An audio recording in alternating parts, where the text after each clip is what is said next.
name is Bob, and this is his best friend, Chuck. They are both 17. Chuck was behind the wheel and traveling fast, perhaps too fast. He screamed, clawed at his eyes, and rammed head-on into an oncoming car.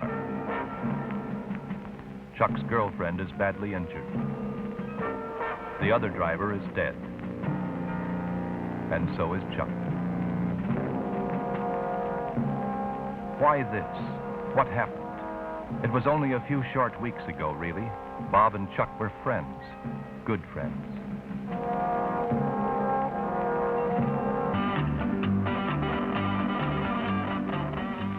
They enjoyed a lot of good times together.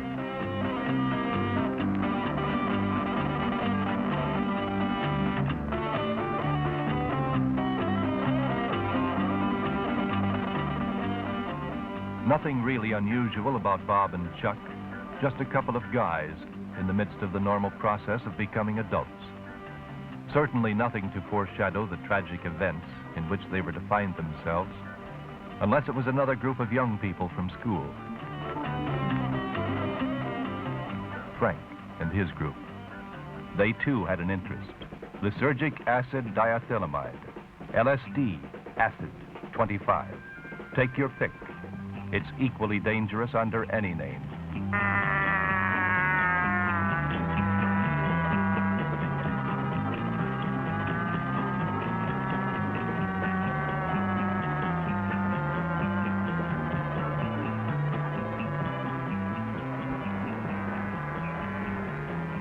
Like most acid heads, Frank had a compulsion to turn others on. Maybe unconsciously he felt less guilty about his weakness if he could get others to do as he did.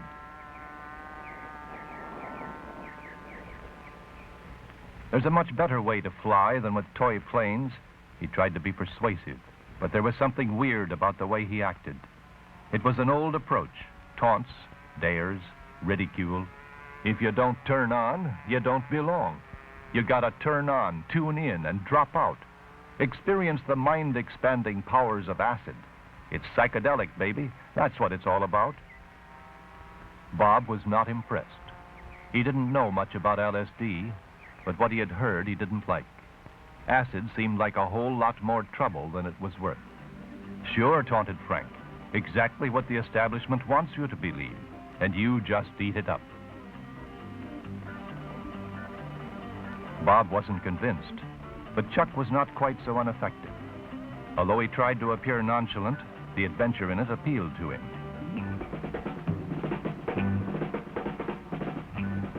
What if it really does give you a greater insight to yourself?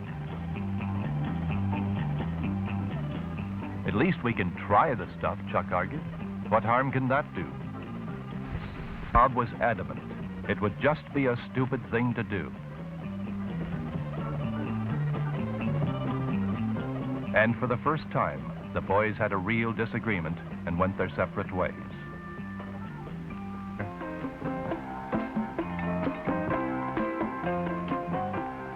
Bob was surprised. He tried to talk with his friend. But Chuck, perhaps to hide his embarrassment, was aggressively defensive. In fact, just to prove to Bob that he's his own master, he informed him defiantly that he'd be taking his first acid trip that very day. Bob was disturbed. What was happening to Chuck and the others? Simple. Acid. LSD. What is the truth about it? The real truth? Maybe it isn't so bad.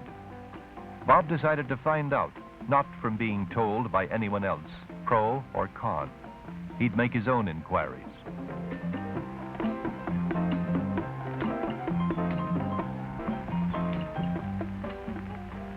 The library provided ample scientific information about the drug itself. Lysergic acid diethylamide, 25, was first synthesized in Switzerland in 1938 by a biochemist, Dr. Albert Hoffman, while studying a parasitic fungus that attacked European rye fields. In its pure form, LSD is colorless, with no taste or odor, and when distributed to the users, it is mixed with other ingredients to get bulk. The drug is usually found in capsule or tablet form, in liquid vials, or in the now outdated sugar cube. A single ounce would provide an average dose for 300,000 people. The observable effects on the body from taking LSD are only slight, the most notable being a dilation of the pupil, making the eyes supersensitive to light. But while the physiological effects are quite unspectacular, the effects on the mind are explosively disruptive.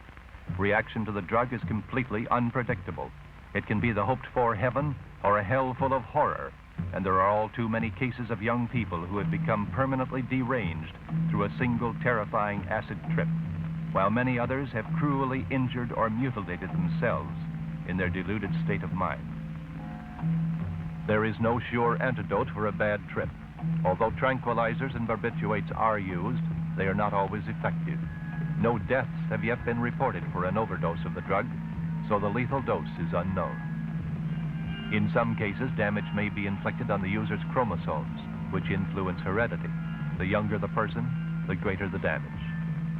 Although the indiscriminate use of LSD is too new for any experimental certainties, there have been births of deformed babies where the drug is the strongly suspected cause.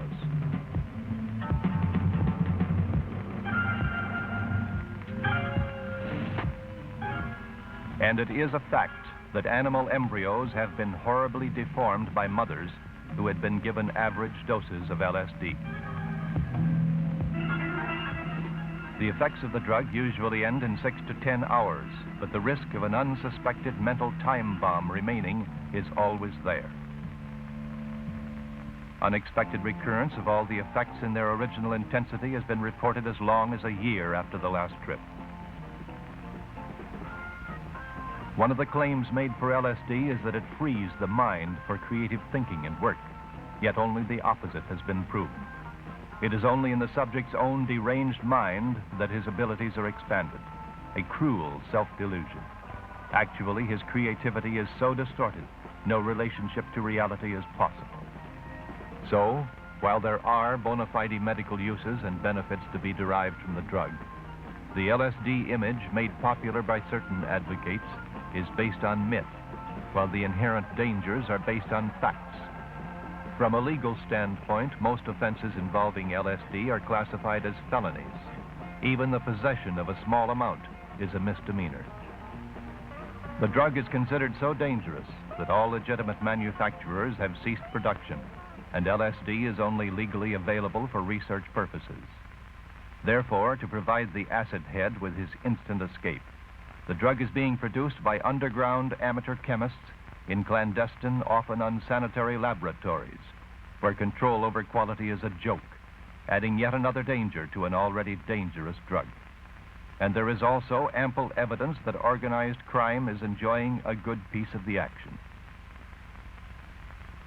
Who then could use such a harmful drug? Unfortunately, the ones most likely to become involved are the high-risk elements, the immature, the unstable, those who will risk everything without a thought to the future. One arrest, and never again will he be able to say no to the question, "Have you ever been arrested?" A fact that will have to be lived with for a long time. LSD is not habit-forming the way some other drugs are. It is worse. The user becomes psychologically hooked. That is one reason why national medical societies have called acid the most dangerous of all illegal drugs and narcotics.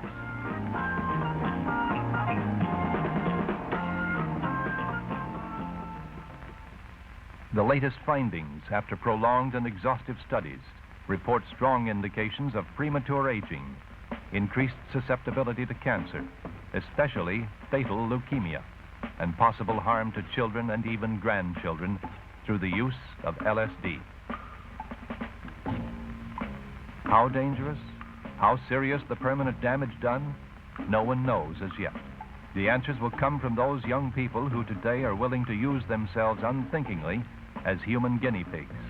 As one scientist put it, someday their affected brains may end up in laboratories and provide the answers.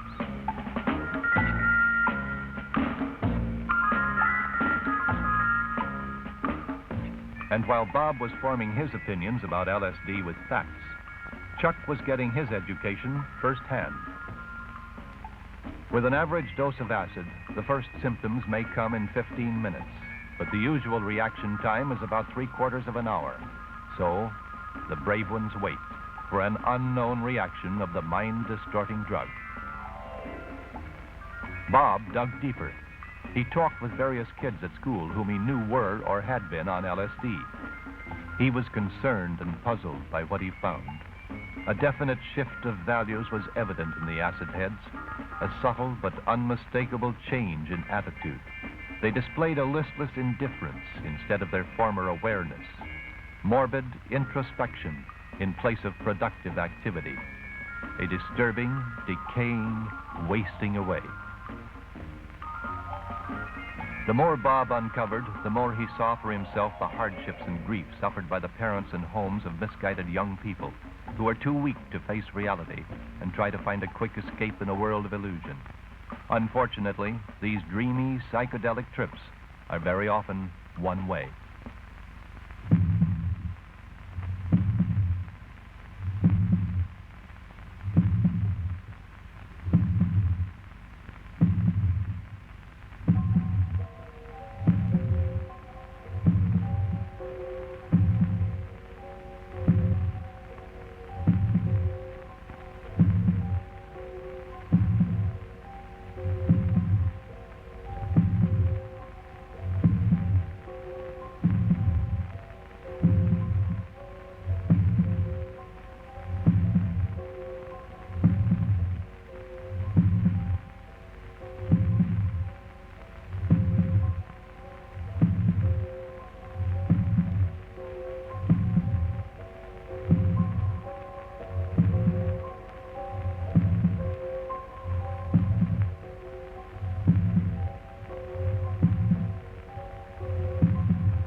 As the days went by, Bob grew increasingly concerned. He was learning the actual facts about LSD and the serious effects and consequences of taking it under non-medical, unsupervised conditions. It was a clear picture to which innumerable magazine and newspaper articles gave witness. Frightening accounts of self-inflicted injuries, mental breakdowns, violence, suicide, even murder.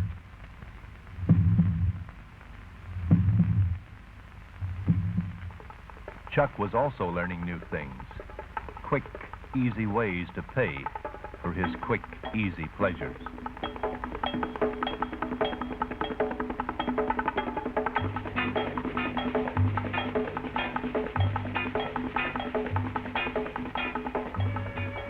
And he'd finally persuaded his girlfriend, Susan, to go on a beautiful trip with him, to merge their inner beings in a world of wonder and delight, to gain new mind-expanded insight to themselves and each other.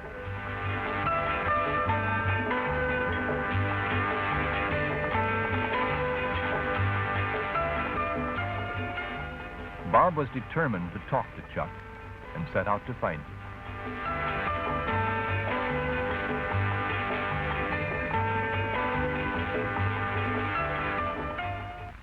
For Chuck, the acid trip was now a familiar route, so he decided to sit this one out to watch over Susan. But Susan was not quite turning on as he had planned.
Chuck was alarmed. He hadn't bargained for a freak-out. Susan's car was downstairs, and he decided to take her home.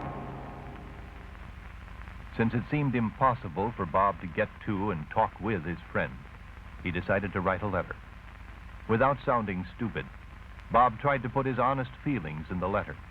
He used the only tools he had left to influence his friend: reason and logic.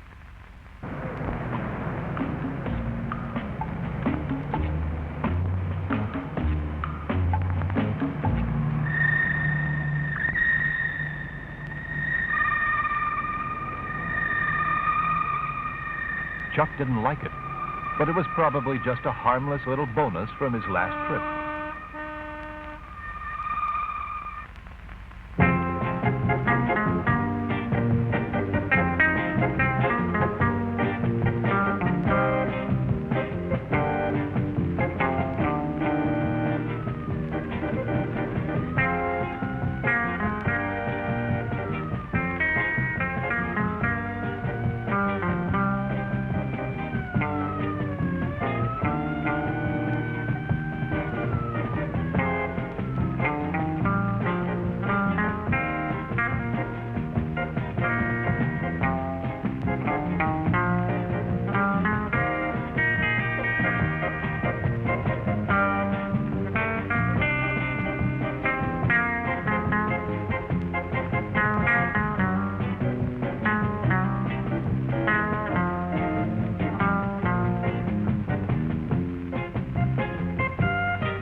And those are the facts about LSD, Chuck, honest. There is just no future in being an acid head. You and I have been friends for a long time, and I don't want to try to tell you how to live your life, but like it or not, we are adults now, and we have the power to make decisions that will affect our entire lives. Before you know it, you will be seriously considering marriage. How do you think Susan would feel about the prospect of having deformed children? As for myself, I have just started to live, and I don't want to look back in a few years and have to say, was I ever a stupid kid? Maybe the world is all fouled up, but we sure don't have to do our bit to make it worse.